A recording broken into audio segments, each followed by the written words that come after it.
दौंड तालुक्यातील मौजे पाटस या ठिकाणी भीमा सहकारी साखर कारखान्याची 43वी वार्षिक सर्वसाधारण सभेसाठी तालुक्यातील सर्व कारखाना सभासद या ठिकाणी मोठ्या संख्येने उपस्थित झालेले आहेत। या वार्षिक सभेला सुरुवात होणार आहे।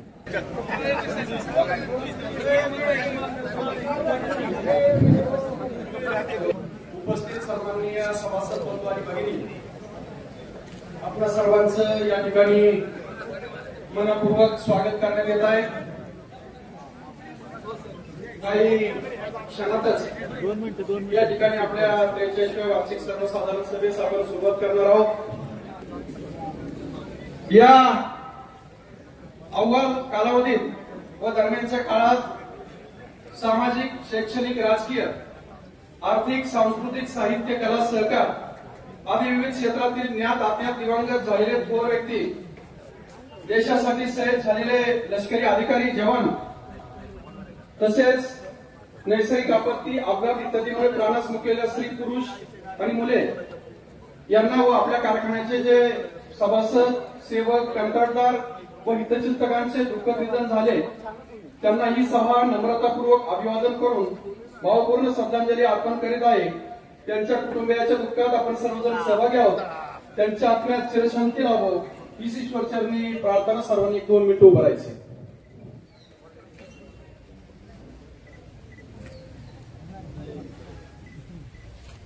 ठीक आहे।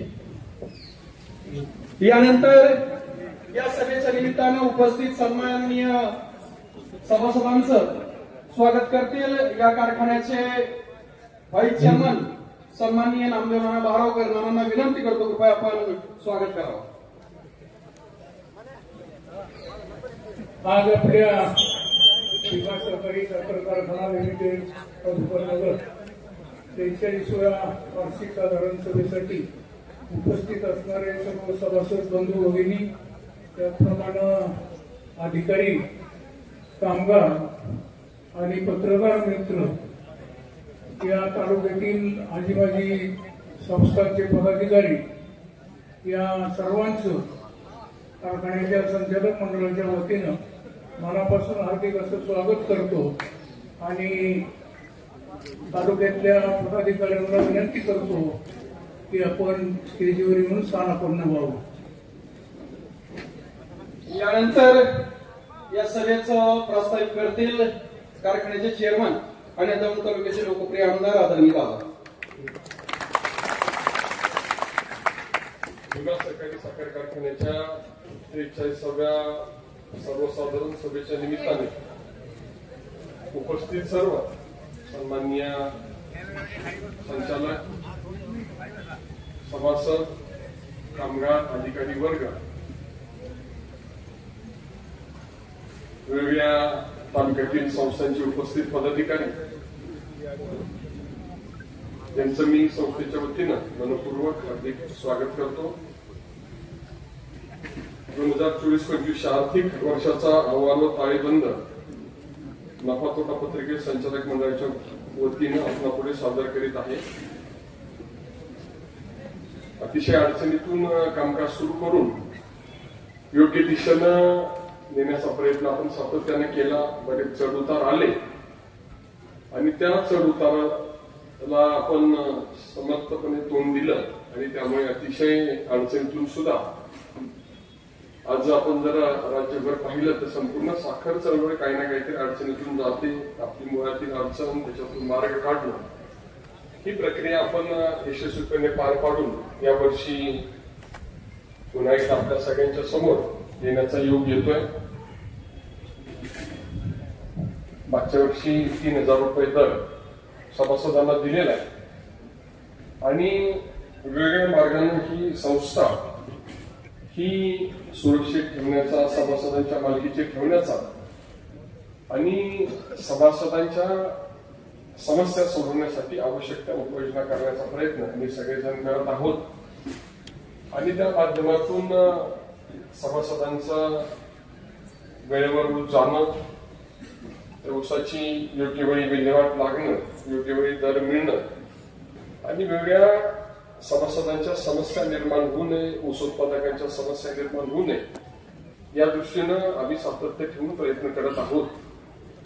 सुदैवानं देशाचे पंतप्रधान माननीय मोदी साहेबांनी, देशाचे मुख्यमंत्री माननीय देवेंद्रजींनी सातत्यानं साखर चळवळ ही सर्वसामान्यांची चळवळ आहे आणि साखर चळवळ अडचणीत आली तर त्याचा फटका हा या भागातील ग्रामीण शेतकऱ्यांना बसतो. ग्रामीण शेतकरी हा या अर्थव्यवस्थेचा पाया आहे आणि त्यामुळे हा पाया मजबूत राहिला पाहिजे. त्यामुळे साखर चळवळीच्या पाठीशी उभं राहिलं पाहिजे आणि परिणामानं आपण शेतकऱ्यांना आणि ऊस उत्पादकांना बळ दिलं पाहिजे अशा प्रकारची धोरणं प्रत्यक्षात आणण्याचा प्रयत्न केंद्र आणि राज्य शासनानं केला. केंद्र सरकारनं साखरेचा दर ठरवून दिला. इथेनॉलचं बरेच वर्ष न ठरणारं धोरण हे आपल्यासमोर मांडलं, त्याची अंमलबजावणी केली. त्यातून साखर चळवळ योग्य दिशेने नेण्याचा प्रयत्न होता.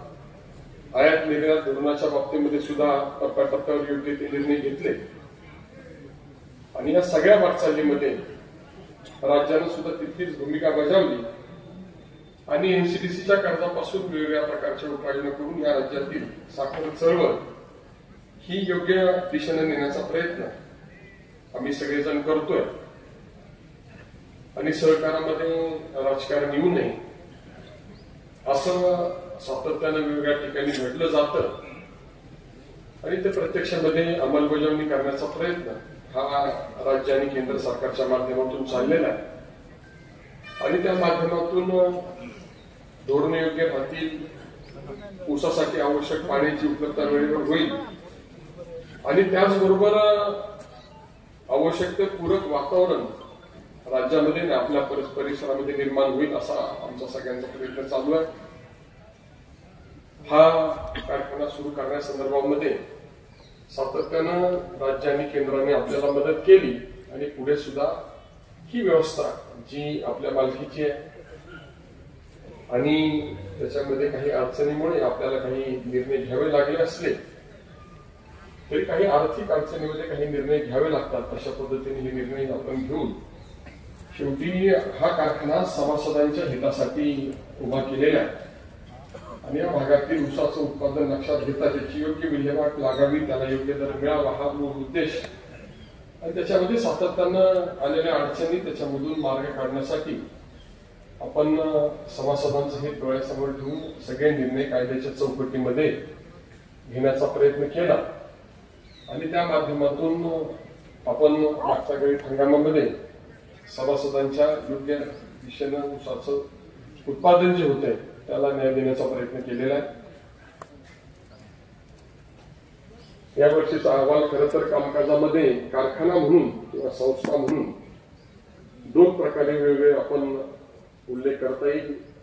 कारखाना म्हणून कामकाज नीर आणि शुगर्स पाहतोय आणि संस्था म्हणून आपण त्या ठिकाणी मालक म्हणून कामकाज पाहतोय. सध्याचं संस्था म्हणून फारसं कामकाजाचा बोजा आपल्यावर नाही, परंतु सभासदांच्या अपेक्षांची पूर्तता करण्याचं काम नीर आणि शुगरच्या माध्यमातून आम्ही सगळेजण करतोय आणि त्या माध्यमातून या परिसरामध्ये कामगारांना न्याय देणं, सभासदांना न्याय देणं ही प्रक्रिया योग्य दिशेनं नेण्याचा आमचा सगळ्यांचा प्रयत्न राहिलेला आहे. ऊस उत्पादनासाठी आवश्यक असणाऱ्या पाण्याची उपलब्धता या भागामध्ये व्हावी म्हणून कारखाना म्हणून आणि विधानसभा सदस्य म्हणून मी सातत्यानं प्रयत्न करतोय.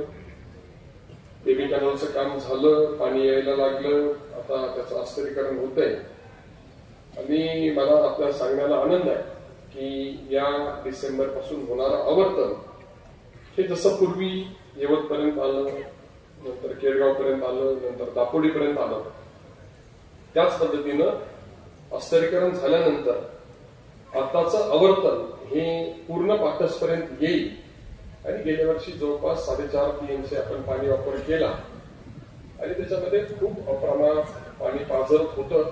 ते कमी करून, ते नियंत्रित करून, कॉन्क्रिटिंग करून आता ते काम पूर्ण झाल्यानंतर पाटसपर्यंत किमान 6 TMC पाण्याचा वापर वर्षभरामध्ये होईल असा आमचा अंदाज आहे. आणि साध्या भाषेत सांगायचं म्हणलं तर मेन कॅनलचं जवळपास 2 रोटेशन इतकं पाणी हे बेबी कॅनलच्या माध्यमातून नदीचं पाणी शुद्ध करून आपल्याला मिळेल आणि तेवढं वाढीव पाणी एका प्रकारे आपल्याला मिळणार आहे. या महिन्यामध्ये माननीय मुख्यमंत्री महोदयांना आम्ही विनंती केलेली आहे. आपली सगळ्यांच्या हितासाठी एक मागणी मी सातत्याने करत होतो.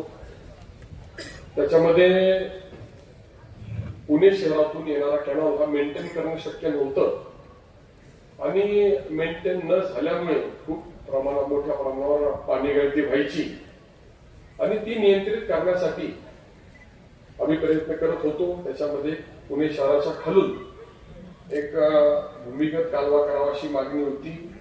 त्याची मान्यता मिळाली, त्याचं टेंडर झालं, त्याच्या प्रत्यक्ष कामाला या महिन्यामध्ये सुरुवात होती आणि त्याचं उद्घाटन करून 2.5 वर्षामध्ये हा भूमिगत कॅनॉल जर पूर्ण आपण 2.5 वर्षामध्ये करू शकलो तर आपल्याला जवळपास 3.5 TMC म्हणजे जवळपास एक आवर्तन इतकं पाणी त्या माध्यमातून सुद्धा वाढून मिळेल. आणि जी कॅनॉलच्या पाण्याची समस्या विशेषतः BBC सह वेगवेगळ्या भागामध्ये निर्माण होत होती त्याच्यावर उपाययोजना करण्याचा प्रयत्न या माध्यमातून आपण केला. जानाई शिरसाई योजनेच्या माध्यमातून सुद्धा त्या भागामध्ये ऊसाचं उत्पादन पूर्वी नव्हतं, काही प्रमाणात ऊसाचं उत्पादन यायला लागलं. जानाई आणि शिरसाईचं जवळपास 500 कोटी रुपयाच्या दोन्ही टेंडर्स आम्ही या महिन्यामध्ये राज्य शासन काढतंय. आणि पूर्वी आपण कालव्याने हे तलाव जोडले, पाणी वाहून जाताना खूप मोठ्या प्रमाणात पाणी नाश होत होता. त्याच्यावर विचार चालू होता. मी सातत्यानं विधानसभेमध्ये मागणी करत होतो आणि त्याच्यामधून ही संपूर्ण योजना बंद नदीतून करण्याचा प्रस्तावाला शासनाला मान्यता दिली आणि त्या माध्यमातून आता पाण्याचा वापर चांगला होईल.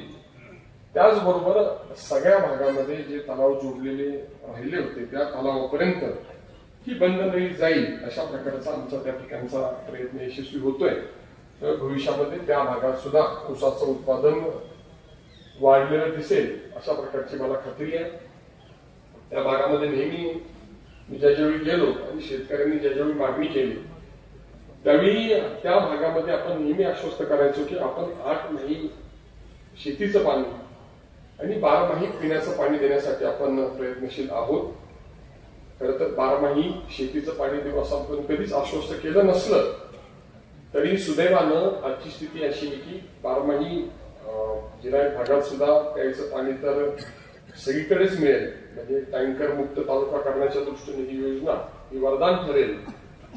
परंतु मला खात्री वाटते की कदाचित योजना सुरू झाल्यानंतर जे 8 महिने शेतीची खात्री देण्याचा आपला प्रयत्न होता तो कदाचित जिरायत भागामध्ये सुद्धा 12 महिने आपल्याला पिकं घेता येतील अशी परिस्थिती निर्माण होईल. आणि त्याच्यामध्ये शेतकऱ्यांच्या माध्यमातून जर त्या ठिकाणी आपण जलसंपदा विभागाने शेतकऱ्यांचा ताळमेळ बसला तर त्या भागात सुद्धा खूप मोठ्या प्रमाणावर ऊसाचं उत्पादन वाढेल अशा प्रकारची स्थिती त्या ठिकाणी आहे. इतर बाबतीमध्ये 40-50 वर्षापूर्वी झालेले कोल्हापूर पद्धतीचे बंधारे आता जीर्ण झाले, ती मागणी होती. मंगळवारी जलसंपदा विभागाची त्या संदर्भातली बैठक आहे. यापूर्वी बैठका झाल्या आणि त्या माध्यमातून जुने झालेले सगळे बंधारे बदलण्याचा निर्णय आम्ही घेतोय आणि त्या माध्यमातून आता पूर्वीचे हाताने आपल्याला गेट काढावे लागायची त्याच्याऐवजी स्वयंचलित ऑटोमॅटिक गेट असणारे बंधारे आपण या तालुक्यामध्ये करतोय आणि त्या माध्यमातून सुद्धा नदीवरच्या बागायतीला पुढच्या कित्येक वर्षाचं स्थैर्य देण्याचा प्रयत्न आपण केलाय. राजेगाव, खानोटा त्याचबरोबर वाटलूज, मलठण या सगळ्या परिसरातली एक समस्या होती की त्या भागामध्ये ज्यावेळी पाणी खाली जातं त्यावेळी त्या भागामध्ये पाण्याची उपलब्धता होत नाही. त्यानंतर जर मोजणीचं पाणी पातळी जर खाली गेली तर त्या भागामध्ये शेतकऱ्यांना पाण्याचा वापर करण्यासाठी आवश्यक ते पाणी उपलब्ध होत नाही आणि त्यामुळे त्या भागाची जी मागणी होती की त्या भागामध्ये उजनीच्या बॅकवॉटरमध्ये बंधारा करावा किंवा बंधाऱ्यांची साखळी करावी. त्या संदर्भामध्ये अभ्यास केल्यानंतर जलसंपदा विभागाने एकच बंधारा करावा असं प्रस्तावित केले. 200-300 कोटी 400 कोटी लागले तरी ते करण्यासंदर्भातली अंदाजपत्रक तयार करण्याचं काम चालू आहे आणि तो सुद्धा प्रश्न योग्य दिशेने नेण्याचा त्या ठिकाणी आम्ही प्रयत्न केलेला आहे आणि त्याच्यामध्ये सुद्धा लवकर यश येईल. आणि त्या भागामध्ये सुद्धा जो काही फटका पिकांना विशेषतः उन्हाळ्यामध्ये बसतो तो बसणार नाही याची काळजी आपण घेतोय. यावर्षी अतिशय प्रचंड पाऊस आहे. सुदैवानं परमेश्वर कृपेनं आपल्या बॉर्डर पासून जो पावसानं तडाखा दिलाय तो मराठवाड्यापर्यंत दिलेला आहे. पण कदाचित परमेश्वर कृपा आपल्यावर झाली आणि आपण या तडाख्यातून वाचलो. परंतु यावर्षी सारखा पावसाळा दरवर्षी येईलच असं नाही आणि त्यामुळे ज्यावेळी दुष्काळ असतो त्यावेळीची उपाययोजना करण्याचा आपण त्या ठिकाणी ठरवलेलं आहे. आपण बीबीसीचं पण जे पाणी आहे जवळपास 34 किलोमीटर येतो त्याची सुद्धा दुरुस्ती करून त्या भागामध्ये पाणी जलद गतीने जावं असा त्या ठिकाणचा प्रयत्न आहे. आणि या सगळ्या माध्यमातून तालुक्याची पाण्याची व्यवस्था मजबूत करत असताना आपण पुढच्या काळामध्ये जे काही चिबड जमीन झालेली आहे त्या चिबड जमिनीच्या माध्यमातून जी काही अडचण शेतकऱ्याची होती चिबड जमीन निर्मूलनाचा सुद्धा कार्यक्रम हा अंतिम टप्प्यामध्ये त्याचं धोरणच नव्हतं. बरेच वर्ष मी प्रयत्न करत होतो. धोरण होतं ते अर्धवट होतं आणि त्याच्यामधल्या त्रुटी दूर करूनच एकदाच अंमलबजावणी करावी असा माझा त्या ठिकाणचा प्रयत्न होता आणि शासन त्या संदर्भातलं सुद्धा धोरण ठरवतंय आणि त्या माध्यमातून चिबड जमिनीचा सुद्धा एक निर्मूलनाचा मोठा कार्यक्रम हाती आपण घेतोय. त्याच्या माध्यमातून सुद्धा जी आज पडीक जमीन आहे ती ओलिताखाली येईल किंवा पिकाखाली येईल आणि ऊसाचं उत्पादन अजून त्या ठिकाणी वाढवता येईल अशी स्थिती आहे. आणि अशी चौफेर वाटचाल करत असताना रिंग रोड एलिव्हेटेड रोड या माध्यमातून दोन जोडलं जावं हा सुद्धा आमचा सगळ्यांचा प्रयत्न या कालावधीमध्ये राहिलेला आहे. पाण्यापासून दळणवळणापर्यंत आणि अगदी गावातल्या रस्त्यापर्यंत सुद्धा सुविधा देण्याचा प्रयत्न आम्ही त्या ठिकाणी करतोय आणि पुढच्या काळामध्ये जसं जसे दिवस पुढे जातील नियोजन केलेल्या सगळ्या गोष्टी आपल्या समोर येतील. आज सर्वसाधारण सभेचा विषय हा भीमा सहकारी साखर कारखाना असला तरी पाणी आल्याशिवाय ऊस नाही आणि ऊस आल्याशिवाय कारखाना चालणार नाही ही गणित डोळ्यासमोर ठेवून आपल्या समोर या सगळ्या गोष्टी मांडण्याचा प्रयत्न केला.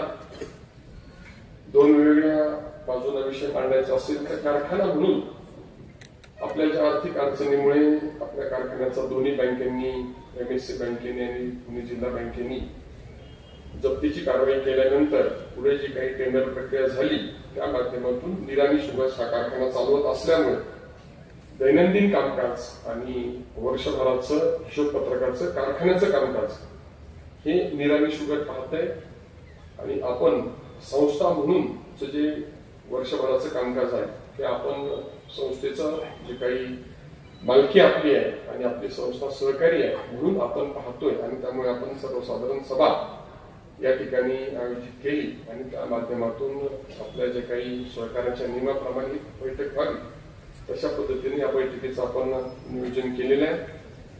आणि माझी सगळ्यांना एकच सांगणं असेल की संस्था म्हणून आपल्यासमोर हिशोबपत्रक आहे परंतु निरानी शुगरचं कामकाज हे आपल्या कारखान्याचा जनरल मिटिंगचा विषय नसला तरी आपला कारखाना ही संबंधित विषय आहे आपल्या कारखान्याचा विषय आहे.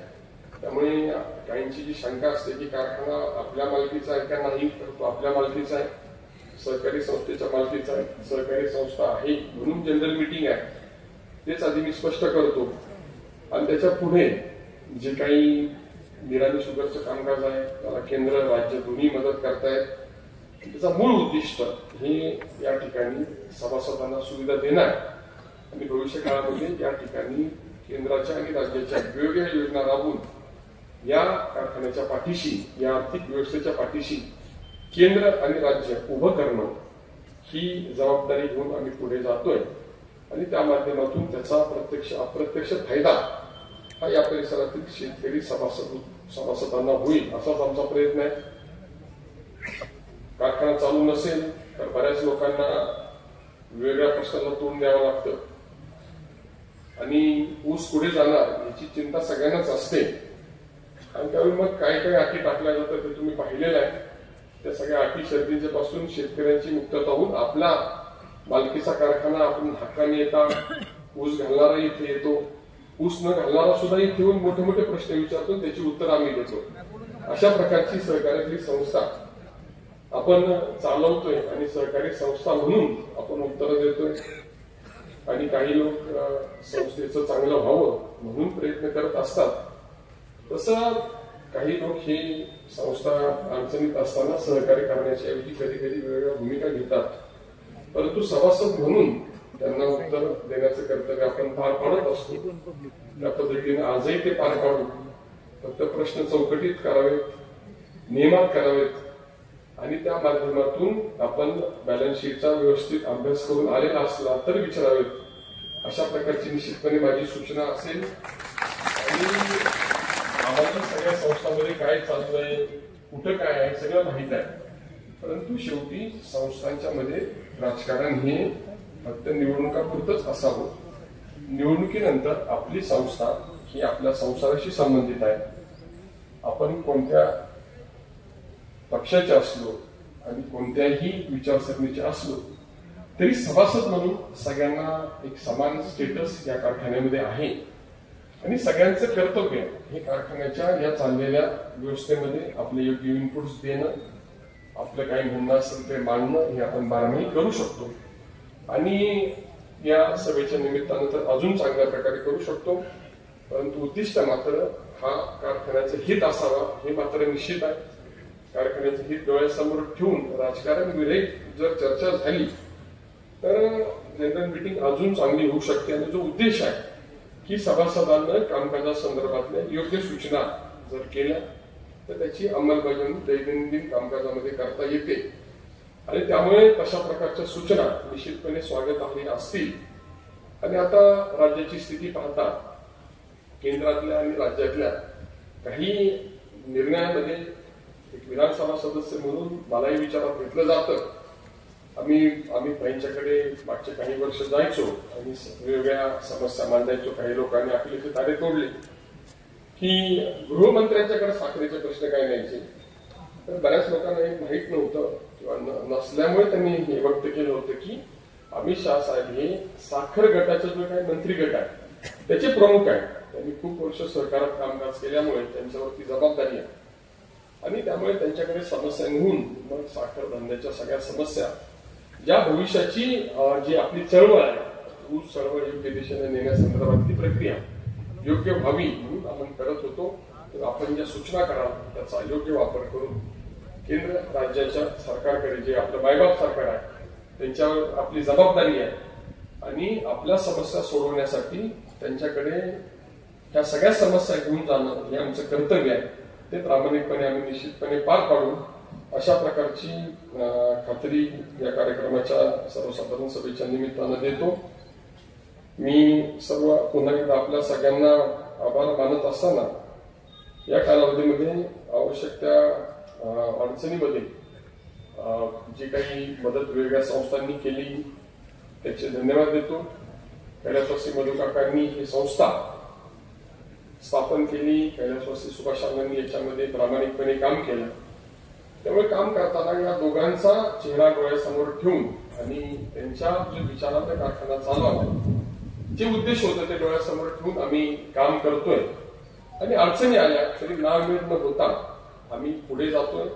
या संदर्भातली काळजी आम्ही घेऊ. आणि मग पुन्हा एकदा आपल्या सगळ्यांचं स्वागत करत असताना आपण सहभागी झाला त्याबद्दल आभार मानतो.